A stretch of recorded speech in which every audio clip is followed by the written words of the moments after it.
It is Locked On Jazz for the 11th of February. Happy birthday to my daughter, 17. How did I get so old that I have a 17-year-old daughter? More importantly, trade deadline is in the rearview mirror. Did the Jazz do all they could? Did they read the market correctly? And are there ways for them to add to the roster? Yes, and I think I know what it's going to be. We'll talk about that. Plus, did anyone in the West get better, and did the NBA landscape change? All those coming up, plus a possibility of points gained if time permits. It's all next on Locked On Jazz. Pow.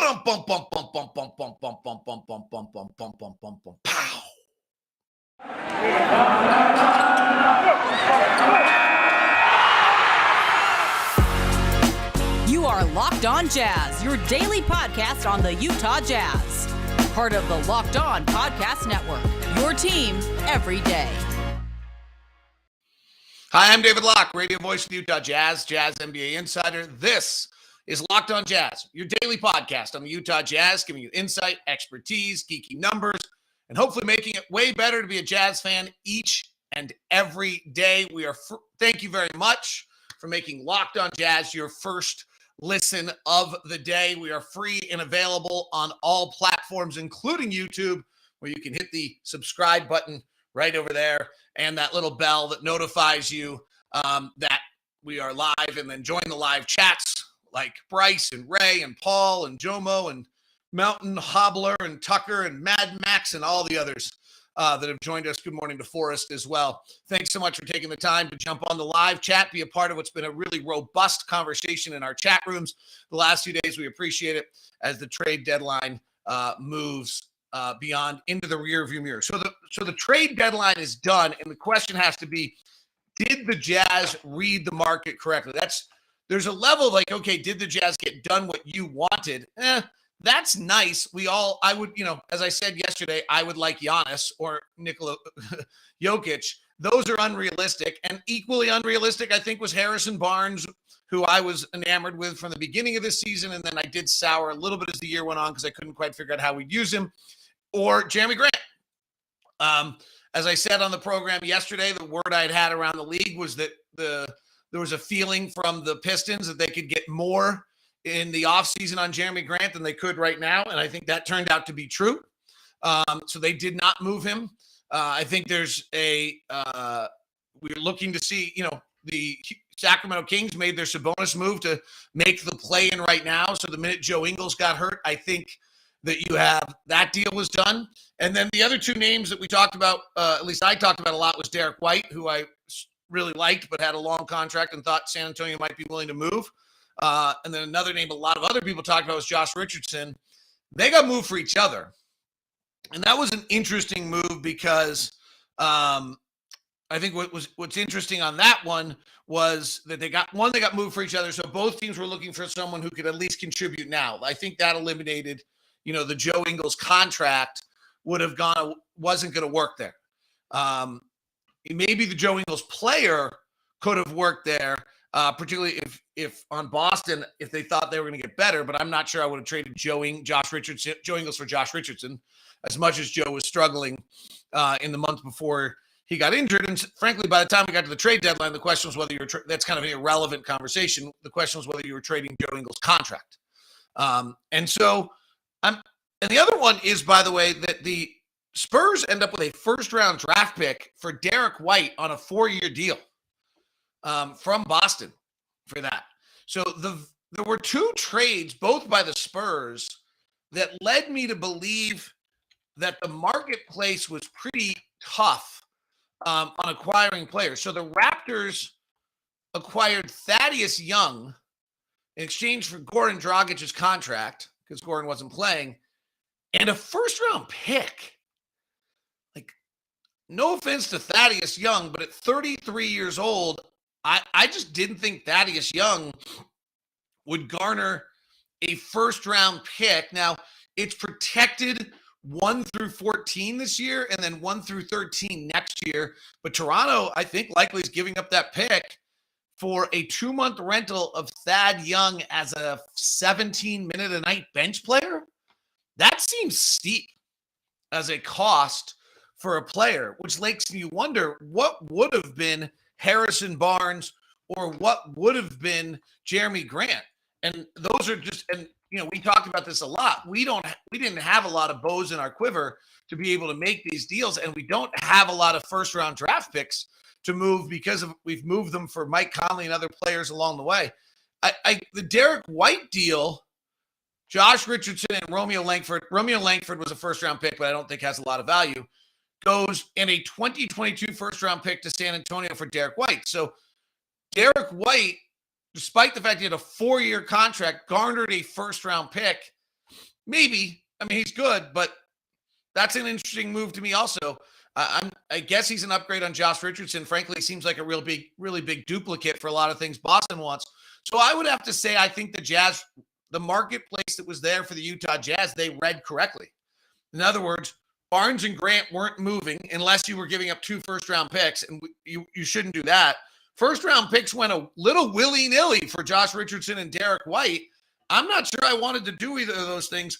And so what the Jazz actually did, to some extent, is they used the Joe Ingles contract to go get themselves a player who came out of a pick that the Jazz will never see. In other words, that's the key thing here. And we'll see whether Nickeil Alexander-Walker turns out to be better in Utah than he is in New Orleans. If he's what he was in New Orleans, that's not a great acquisition.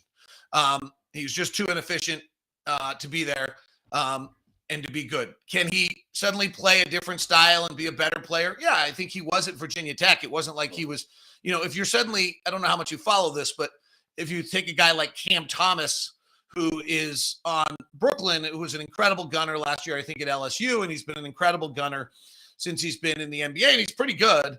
But, he scored 20 on us. If you're suddenly asking him to play with teammates and assimilate, like, I'd have a question for you, like, what makes you think that could happen?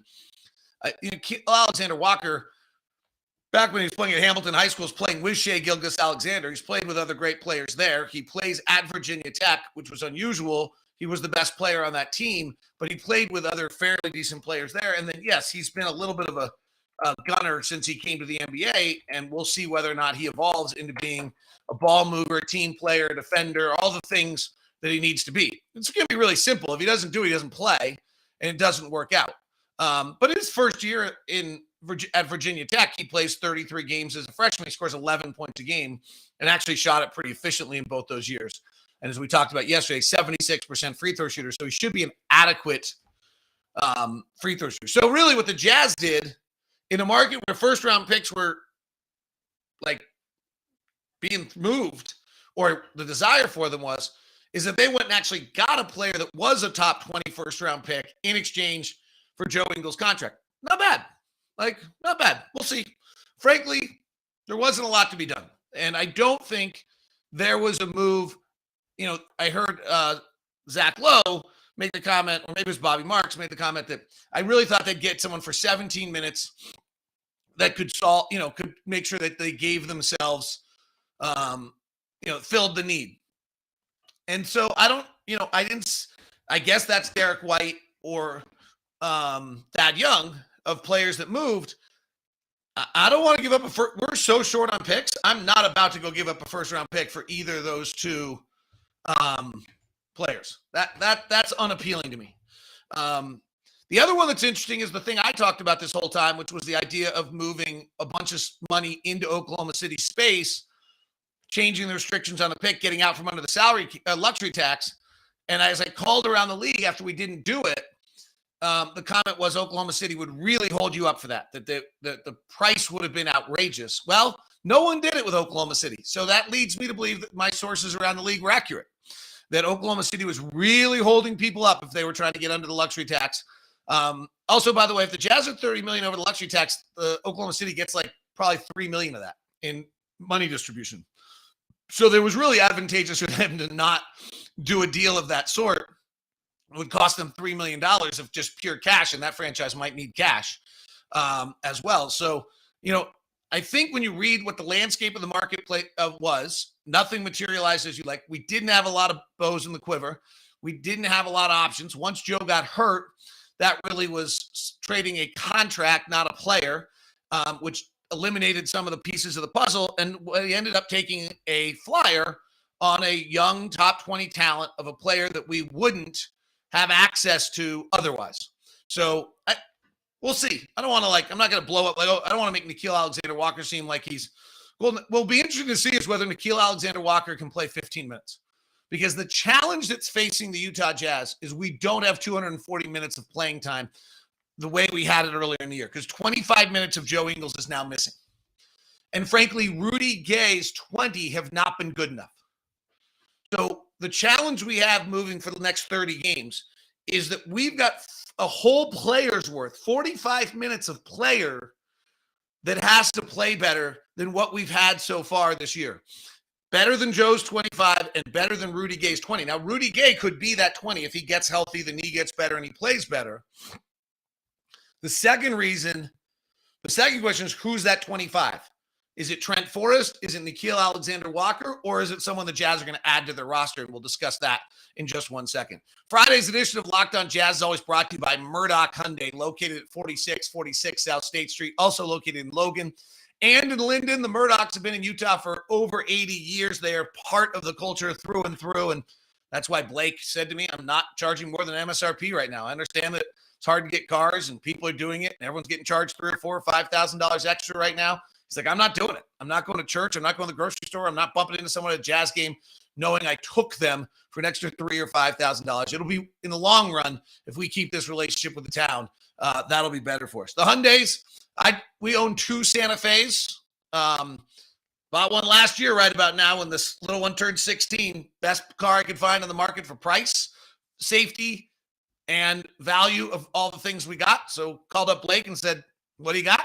Did the same thing with my son a few years earlier. Spoiled kids, getting new cars, scared to death dad with kids who can't drive well at 16 years old, wanted in the safest vehicle I could find them. You decide what you want to call me. I'm going with it again if I had the choice. Also, I'm driving the Kona right now. It's the small, zippy, fun little SUV. They've got the Tucson and the beautiful big Palisade. I'm envious every time I see someone with a Palisade out there. The Sonata and the Elantra are the sedans. They're all at Murdoch Hyundai at 4646 South State Street, also located in Logan and in Linden. And if you'd like to, just drop me a line and say, hey, I want to meet Jason Creature. I want somebody like that. Let me know, and I will set you up for that meeting, and we can get you a VIP treatment along the way. Today's show is brought to you by our friends over at betonline.net. The Super Bowl is here. If you want to get involved in all the action there, on all the other things that are taking place, betonline.net has all the fun and activity for you there. Remains the best spot for all your scores, podcast, news this season. Like ever before, football marches into the big game. You've got pro and college hoops, NHL, boxing, UFC, all the live and real updated time updates on the current games. Don't wait to take advantage of all the new amazing offers available right now at betonline.net. BetOnline, where the game begins. Line for the NFL, staying solid. Rams at 4. NBA tonight, we play Orlando. We won't probably talk a lot about that one. Let's see what our line is tonight. Is minus 13.5. What about futures? Did anything change on the championship odds? The Golden State Warriors are now the champion, are the favorites to win it. Brooklyn slid to plus 500. Phoenix is at plus 500. They're really playing great. Philadelphia vaulted up to plus 650. Milwaukee went to plus 700. Miami went to plus 1,200, and we dropped to plus 1,400. So we actually just slid out a little bit here. We'll see whether I would guess our odds. This is probably, my guess is that's the lowest, or I don't know how to say it, lowest or highest. That'll be the most you can get on our odds for the rest of the season, would be my guess on this. It's pretty interesting, though. The Warriors, according to BetOnline, have moved into the favorite position in the NBA. The buyout market is the next step on how you build a roster. Goran Dragic will likely sign with Dallas, which is interesting because they just signed Spencer Dinwiddie. They just traded for Spencer Dinwiddie. Dallas had an interesting day. Gary Harris with Orlando is a possible buyout free agent, $20 million this year. I don't know, they still pay him out. They have to pay him anyway, and they just give him the amount of contract you have left is actually irrelevant to the buyout. Robin Lopez Orlando would be another one you might want to look at as a possibility.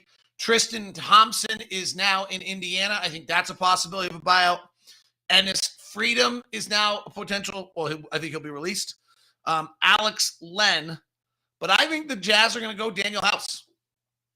Daniel House, who's been with us for now 3 or 4 10-day contracts, showed a lot of different skills, battled through a broken, fractured finger while playing, adds a little defensive wing presence to us, might be the answer of where we're getting some of those 44 minutes.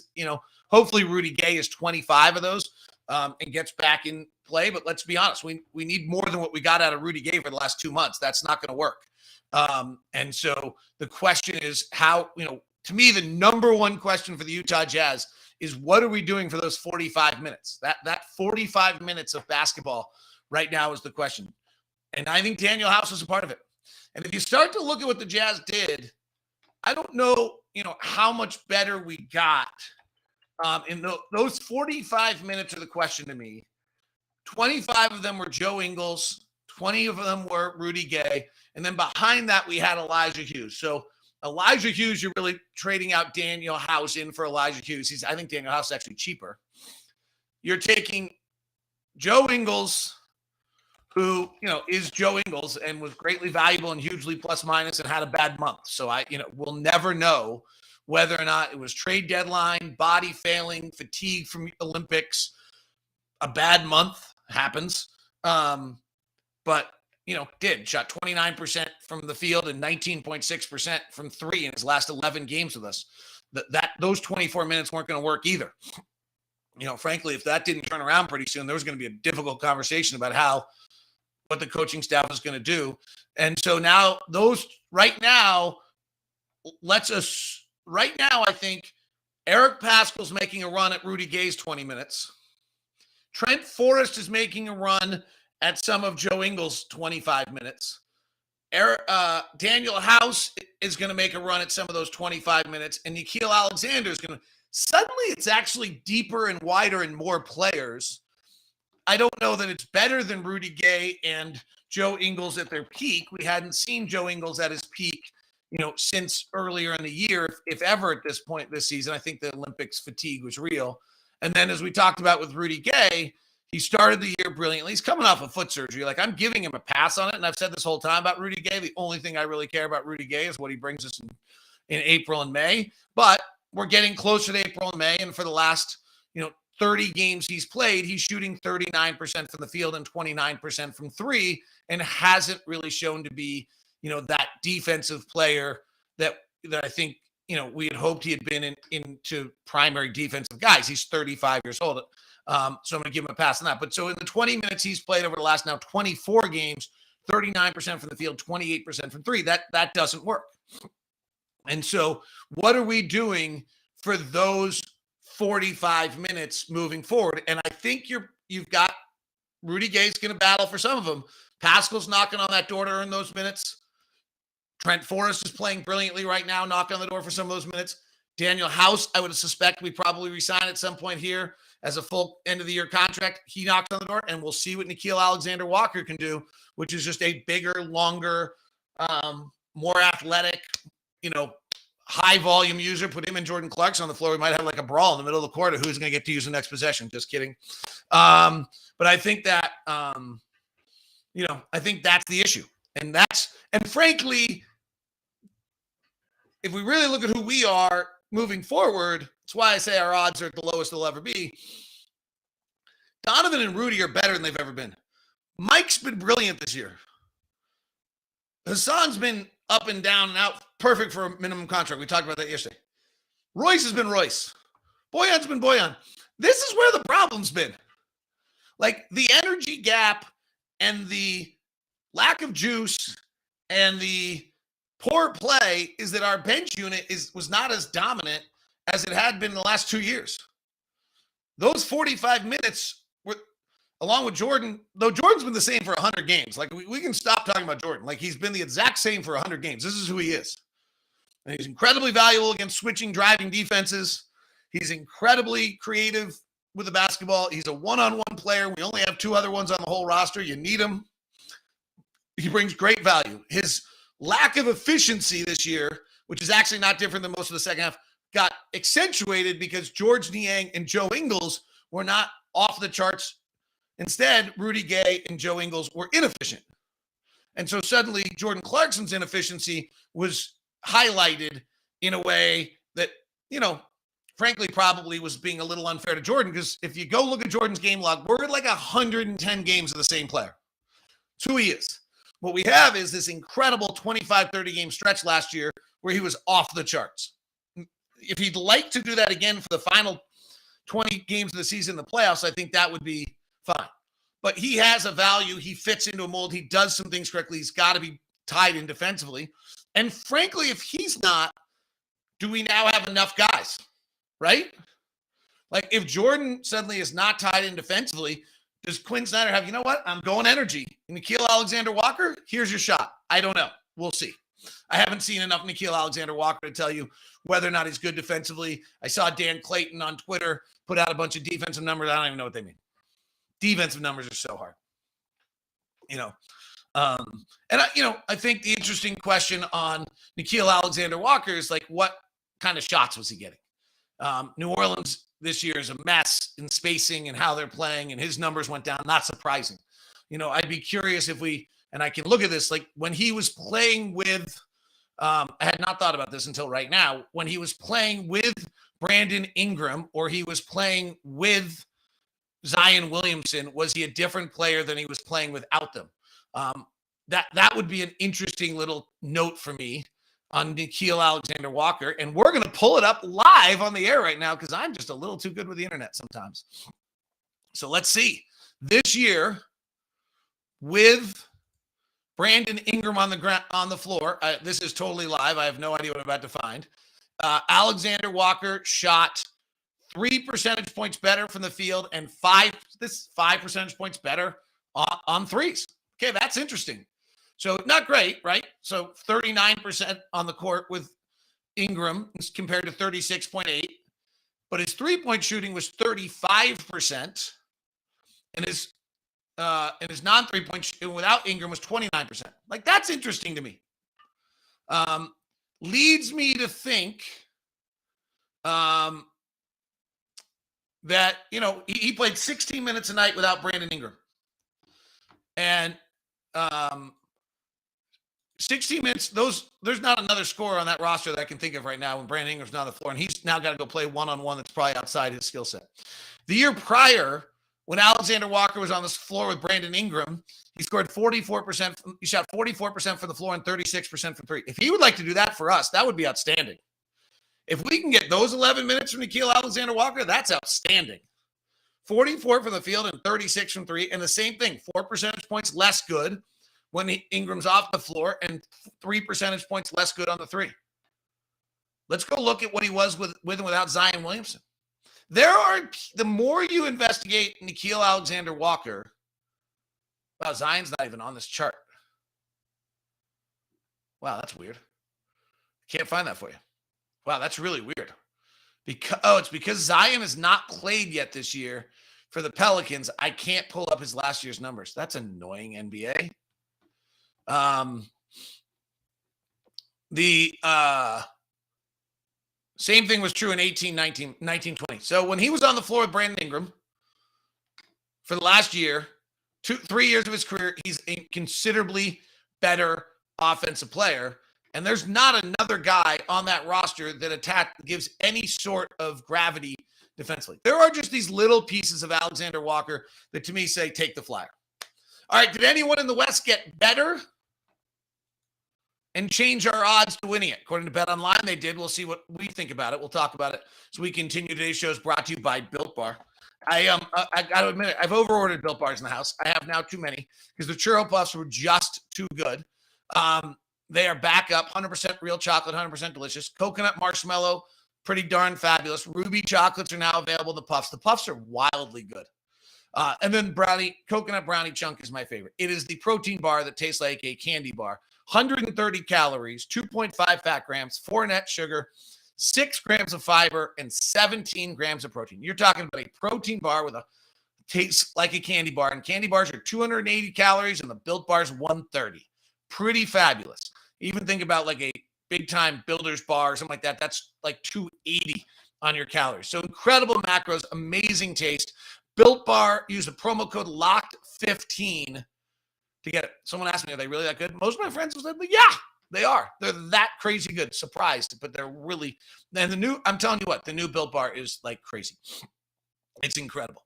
Talking to a friend the other day, like she does all these fun little arts and crafts things. And we're like, open up your business on Shopify. Because Shopify gives entrepreneurs the resource once reserved for big businesses. So startups, and established businesses alike can sell everywhere, synchronize online, in-person sales, effortlessly stay informed. Scaling your business is the journey of endless possibility. So if you've got a business you're starting and you need someone to get it done, cha-ching, it's Shopify time. It's the sound of another sale at Shopify, the all-in-one commerce platform to start, run, and grow your business. Go to shopify.com/LockedOnNBA, all lowercase, for a 14-day free trial and to get full access to Shopify's entire suite of features. Grow your business with Shopify today. Go to shopify.com/LockedOnNBA. That's shopify.com/LockedOnNBA. It's Super Week, brought to you by Get Upside. There's no better place to get your coverage of the big game than the Locked On NFL podcast. Locked On Bengals or Locked On Rams are all in LA all week as Locked On is on Super Bowl roll. Locked On NFL YouTube channel has a bunch of stuff, and also the crossover is a must listen to. All right, who got better in the West? I don't think we're going to get the points game today. We'll do it next. Well, if we have a show next Friday. I don't think. I'm taking an all-star break. I want to tell you right. Snow, please. It's really funny. Someone pointed out, like, the ultimate dyslexic comment for me this week has been bows in the quiver. It's actually arrows in the quiver. Yeah, because the quiver's on the, yeah. All right, hey, just work with me. Who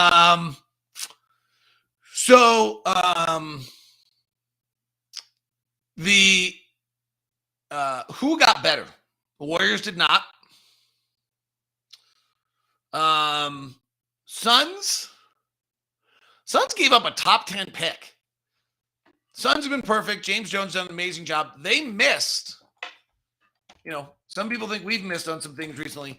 They traded Jalen Smith, who they used their last top 10 pick on in the 2020 draft. I think that's going to come back to haunt them a little bit. In the sense it's going to be very hard for them to acquire talent. That would have been a really important piece. And some fairly nice players went after, right? Devin Vassell in San Antonio is fine. Tyrese Halliburton, Kyra Lewis, who tore his ACL, Cole Anthony, Sadiq Bey, Tyrese Maxey. Oh, my gosh. Could you imagine Tyrese Maxey and Mikal Bridges on the same? So they let, there was some Desmond Bain down later in that draft, Jalen McDaniels. So they missed. So they got Aaron Holiday, who's a 6-foot-tall guard who I've actually, I really kind of liked coming out of the draft, even though he was so small. They now have 4 point guards unless they let Elfrid Payton go. And he's having a decent year at 47% in Washington. But honestly, like, he's a career 41% shooter. Like, it doesn't move the meter. So fine, they got a player. I think that's that doesn't move the meter. Spurs actually got 2 first-round draft picks, which will both be in the 15s to 20s on a draft that's not great, but they got it for, I like Derek White. I think they'll miss him a little bit. And I do think the Spurs have some issues moving forward that are pretty significant. Like, first off, they're going to max out DeJounte Murray, time and time again, because he's now an all-star, and I like him, but not that much. The big wow move was Dallas. JC Ernst says the Suns got better. I'm curious, JC, you're pretty active on this chat room. What did they do? Am I missing something else that they did here? Because I didn't think that anything there made them that much better. Aaron Holiday's nice, but he's not any different to me than Cam Payne. He's smaller than Elfrid Payton. I'd probably rather have him on the floor at 6 feet tall than the other guys.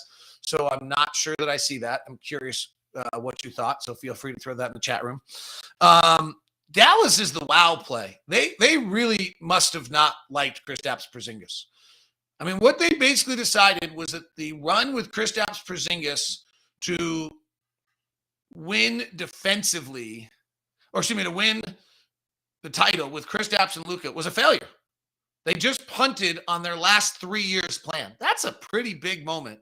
Split the contract up into 2 so that they could move them for the future to get flexibility. And they re-signed Dorian Finney-Smith to a 4-year $55, which is way more than the Royce O'Neal deal. I think they're similar players. Royce is actually a better shooter. Dorian's probably a little better defender. He's longer. And they've got a Jalen Brunson problem in the offseason. Now, maybe if they can move one of those picks, they can deal with the Jalen Brunson problem. But I think they acquired Spencer Dinwiddie largely as Jalen Brunson backup material, safety. And we'll see if they add Goran Dragic. But Dallas is a team to me that I was terrified to play in the playoffs. And this trade makes me less terrified to play them in the playoffs. In fact, if Dallas is going to end up being 6, I'd really like to get to 3. I'll take, Luka can go for 51 like he did last night. Let's see if Luka can beat us 4 times in 7 games. He's capable, but Kristaps could have pulled us out. Dwight Powell shooting the 3 is not going to bother me quite the same way. Maxi Kleber, they're going to be super small. They would spread us out to 5 wide. We'd have to figure it out, but I feel like we could handle that one a little bit more than Kristaps, as wild and wacky as he is, and I know he's the best rim defender in the league, according to Patrick Beverley, it was Anthony Edwards, at least was a threat that made you worry going into a game. Gordon Chiesa used to have a great phrase. It was the OS factor. Like, does the player make you say, Kristaps did a little bit. So the Warriors didn't do anything. They're going to get their whole season rests on whether Draymond gets healthy. Phoenix is just loaded right now. I added Torrey Craig as well. You know what? I got to tell you what. We can talk about this more next week. I just can't do it. I know we talked about everyone wanted. And maybe it helps you for position. I would be so excited if they put Torrey Craig on the floor. Shoots 26% from 3. Put him on the floor. And then Rudy guards him, and then Rudy sits in the middle of the paint on the pick and roll. Play him. Please. Because if you have Mikal Bridges, Devin Booker, Chris Paul, Jay Crowder, or was Dario Saric, or Cam Johnson out there, and DeAndre Ayton's rolling, crap. We can't guard. There's no way to guard that. There's no way to guard that. If you would please put Torrey Craig on the floor for me, that would be outstanding. I don't remember which trade, So, yeah, I'm not I'm not there. The Clippers got better with Norman Powell. And if they get Paul George and Kawhi Leonard back, they were the best team in the NBA last year too. So we'll see whether they ever get it together. But we'll see. I think we got at least I'll close it on this. We were for the last 2 months, we've had a bad 45 minutes a night. Okay? Let's just be honest about it. And those 45 minutes are going to be the key of whether or not we can make this jump and make a playoff run. And maybe they're going to get truncated down to 35 minutes once we get into the playoffs.